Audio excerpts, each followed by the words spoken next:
Hey guys, let's get to painting. It's warm enough out and I got the time, so let's get it done. With the new springs installed, there's a lot less slop. That's the part number on Amazon. They're like $6. Already got new hoses made up. That was a couple $100, I think 215. Put a bead of silicone around the entire ceiling because that gasket is discontinued. Can't buy one. Got chain case cleaned out. Got this cleaned up. And got some hydraulic oil right there. Let's get this on and get it closed up. This thing really does take an excessive amount of hydraulic oil. That is 5 gallons down there, and it isn't even close to the pickups for the filters. New springs are on.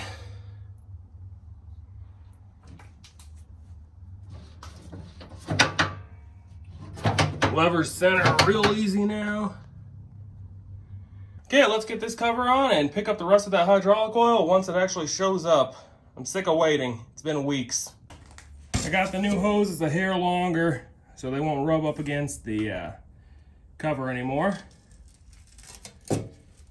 And zip tie one out of the way, so it won't be contacting the steering linkage.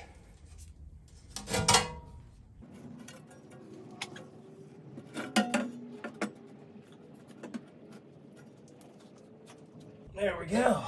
Let's get the bolts back in. This really was a terrible design.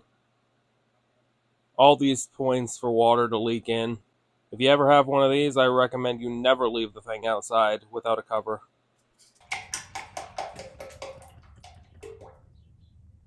This thing takes way more fluid. Even the big Bobcat only takes 10 gallons. Kind of funny, right after that last little segment, again, that chain case cover on, the rest of my fluid showed up. Shoved it in the Passat. Now let's get this thing filled all the way up. There we go, 25 gallons of hydraulic oil. Or in other words, nearly about $275 in oil go into this thing. The oil costed more than all 4 new hoses to be made. That's just unpleasant. Let's fire this up and get the pumps filled back up. Before I run it, I want to drain the front cylinder. That was a mess. Let's get this thing started up and moved.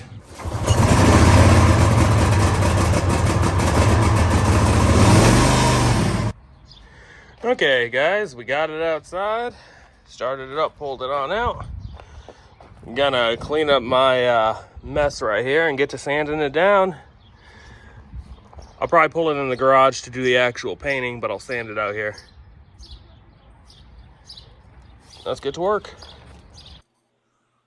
Let's use a wire wheel and get some of the big chunks off.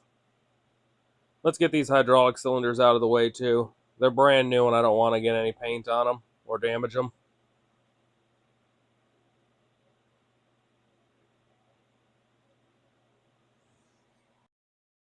Definitely wear a respirator if you're sanding, especially inside.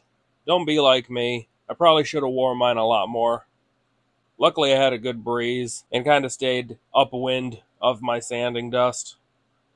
But still better safe than sorry. I'm kind of curious on this machine as to why the left side is so much more rusty than the right. I really am looking forward to having this machine fully functional, painted and looking nice.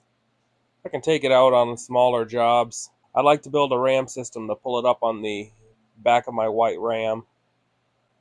It would be real convenient to be able to take this little machine to in-town jobs where a trailer is a massive inconvenience. Let's get this thing moved to a different area.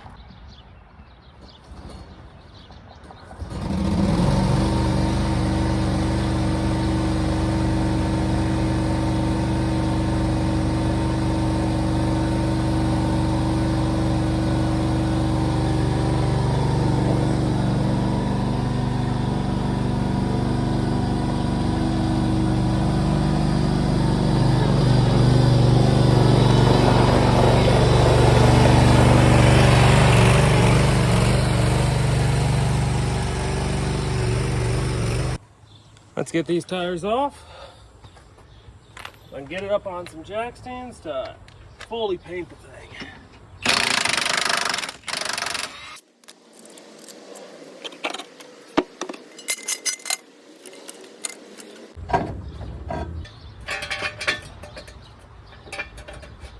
There we go. Now let's get that seat belt off. 3/4.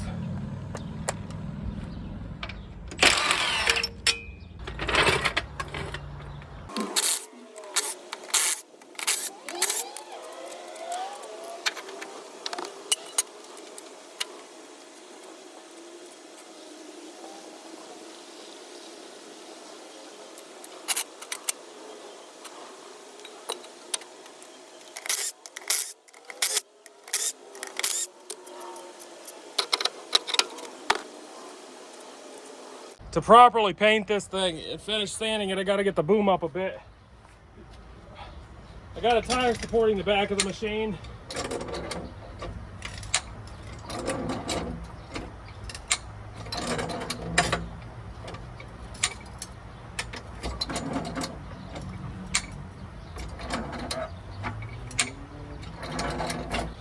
I got it lifted up that I'll be able to get everything sanded down.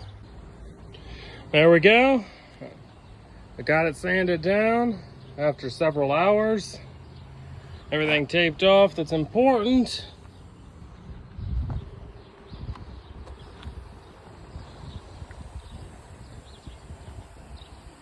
Now let's get some primer on it. We're using Rust-Oleum Rusty Metal Primer first. It's just a cheap spray gun. I've had this spray gun for a while. I got it really cheap. I think it was like $12 on sale or something. It's been good, but I've been having a couple issues with it throughout this project. It's been plugging up really quick, despite the fact I cleaned it regularly every time I've used it.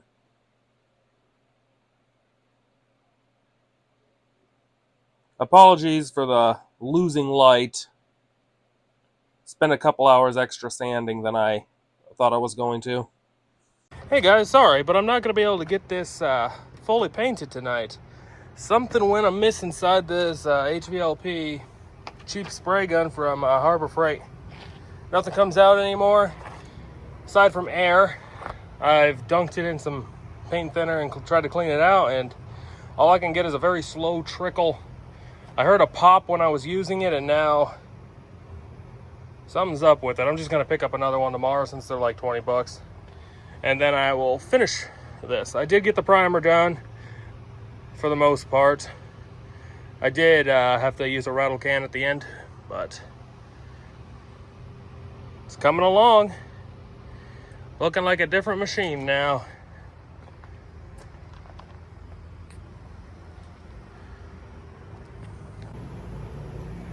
I would have liked to get the thing fully painted tonight, but it is what it is. I'll get a new paint gun tomorrow and finish painting it up tomorrow, then upload the rest of this video. So it'll be a 2-part paint job. But it's 9:30 at night and can't go get a new spray gun now, and might as well edit this video and get it out. I will update you guys tomorrow and finish painting it. Take care.